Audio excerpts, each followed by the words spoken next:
So 2 weeks ago, I had the idea that I wanted to give a lightning talk on something that I was playing around with. I saw Dan Abramel's talk on Redux, and I thought it was very cool.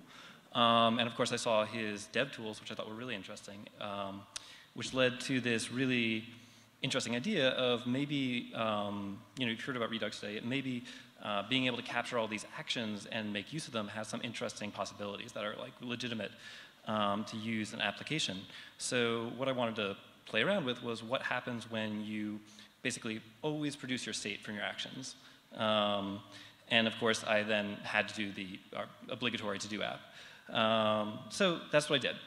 So about, that was, I don't know, back in September. 2 weeks ago, I thought, hey, I have this to-do app. I should talk about it. So anyways. It is your friend. Closer? Yes. That's better. That's fantastic. Great. So I thought, cool, I'll travel to a different continent. I'll do a demo where I show how you can do this with drawing. And I definitely will not get distracted. So I got here about 4 days ago. Anyways, so what I thought was interesting was just the ability to go back and change something and then go forward. I'm not exactly sure where the code is here, but clearly you see it doesn't actually stick. Anyways, so the other demo that I had is here, where what I wanted to do was take this idea to a more applicable place. So my entire idea is that you can be able to go back and insert something, and it'll either be able to affect the things in front of it or the things behind it.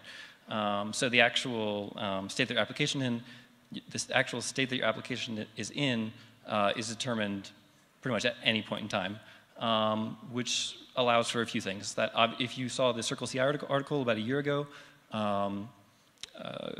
global state local concerns, they demonstrated with a closure script and OM how you could basically serialize an app state and bring it up somewhere else. That's really cool. There are lots of debugging abilities if you basically have your state be serializable. But if you have your action be serializable, then you have this opportunity to sort of replay history. So I really wanted to play around with what that allowed you to do. Oh, hold on a second. So, there we go. There's Canvas.